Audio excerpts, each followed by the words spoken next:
Last ২ বছরে ইস্টবেঙ্গল দলের হয়ে খেলা নিশু কুমারকে নিয়ে চূড়ান্ত সিদ্ধান্ত নিয়ে নিল ইস্টবেঙ্গল দল।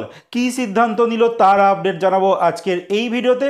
তাছাড়া থাকছে ইস্টবেঙ্গল একটা খেলোয়াড়কে টার্গেট করেছিল, তো আলটিমেট সেই খেলোয়াড়টি কিন্তু অন্য একটি দলে সাইন করে নিল। তার সঙ্গে জানাবো সন্দীপ নন্দীর একটা আপডেট বেরিয়ে আসছে, তারও আপডেট দেবো আজকের এই ভিডিওতে। তাছাড়া থাকছে মোহনবাগানের একজন খেলোয়াড়, তিনি এবার বেঙ্গালুরু এফসিতে সাইন করলেন। সমস্ত খবর এক এক করে বলবো, তার আগে প্রতিদিনের মতো বলবো খেলার আপডেট খবর পাওয়ার জন্য আমাদের চ্যানেলটিকে সাবস্ক্রাইব করতে একদম ভুলো না। তো চলো শুরু করা যাক আজকের প্রথম খবর। আজকের প্রথম খবরটি বলছি ভারতীয় ফুটবল দলের একটা সময়ের প্রাক্তন খেলোয়াড়, যেই খেলোয়াড়টির নাম সন্দীপ নন্দী, যিনি লাস্টে ইস্টবেঙ্গলও খেলেছিলেন একটা সময়।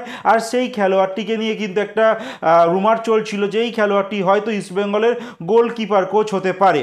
আর সেটাই কিন্তু আজকে ইস্টবেঙ্গলের ফেসবুক পেজ থেকে অফিসিয়ালি জানিয়ে দিয়েছে যে এই সন্দীপ নন্দী বছরের জন্য মানে কারেন্ট 2025-26 সিজনের জন্য ইস্টবেঙ্গলের গোলকিপার কোচ হিসেবে তাকে নিযুক্ত করা হয়েছে। এর পরের যে আপডেটটি দিতে চলেছি ভিনসি ভেরাটোর কথা। ইস্টবেঙ্গল এই খেলোয়াড়টিকে কয়েকদিন আগে অবধিও শোনা যাচ্ছিল যেটা কথাবার্তা চালাচ্ছিল তাদের দলে নেবার জন্য, কিন্তু আলটিমেট এই ভিনসি ভেরাটো কিন্তু ইস্টবেঙ্গলে আর সাইন করলো না। একটা সময় কেরালা ব্লাস্টারে খেলেছিল, তারপর চেন্নাই এফসিতে খেলেছে, আর আলটিমেট তিনি এবার জামশেদপুর এফসিতে কিন্তু সাইন করে দিয়েছে। আর এই ভিনসি ভেরাটোকে ইস্টবেঙ্গল চাইছিল, বাট আলটিমেট সেটা হলো না, সেটা খেলোয়াড়টা কিন্তু হাতছাড়া হলো ইস্টবেঙ্গলের। তো আলটিমেট ইস্টবেঙ্গলের কিন্তু এই ভিনসি ভেরাটো কিন্তু হাতছাড়া হয়ে গেল। এর পরের যে আপডেটটি দিতে চলেছি মোহনবাগান সুপার জায়েন্টকে নিয়ে। মোহনবাগান সুপার জায়েন্টের 21 বছর বয়সী রিজার্ভ টিমের একজন মিডিও, যে খেলোয়াড়টির উপর নির্ভর করে মোহনবাগান টিম বলা যেতেই পারে RFDL চ্যাম্পিয়ন হয়েছিল, খেলোয়াড়টির নাম সার্থক কম। আর এই খেলোয়াড়টির সঙ্গে কিন্তু মোহনবাগানের সম্পর্ক কয়েকদিন আগেই ছিন্ন হয়ে গিয়েছিল, আর যেটা রুমার উঠেছিল যে বেঙ্গালুরু এফসি তাকে সাইন করাতে পারে, আলটিমেট সেটাই হয়েছে।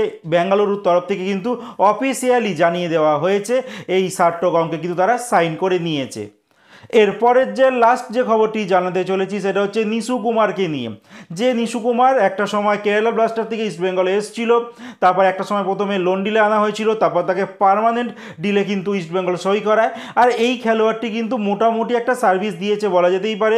অনেক সময় ভালো খেলেছে, অনেক সময় খারাপও খেলেছে, অনেকের অনেক রকম মতামত রয়েছে এই নিশু কুমারকে নিয়ে। আর এই খেলোয়াড়টির সঙ্গে অনেক দিন ধরেই শোনা যাচ্ছিল যে এই খেলোয়াড়টির সঙ্গে হয়তো ইস্টবেঙ্গল দল আর কন্ট্যাক্ট এক্সটেন্ড করবে না।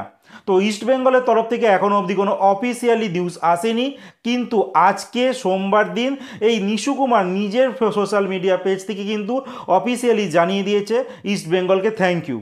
মানে তিনি ইস্টবেঙ্গলে আর খেলছে না, তিনি নতুন একটি দলে যেতে চলেছে। এবার কোন দলে যেতে চলেছে সেই বিষয়ে কিন্তু এখন অবধি কোনো আপডেট বেরোয়নি, তো দেখা যাক, তার আপডেট এলে হয়তো তোমাদের আমি জানিয়ে দেবো।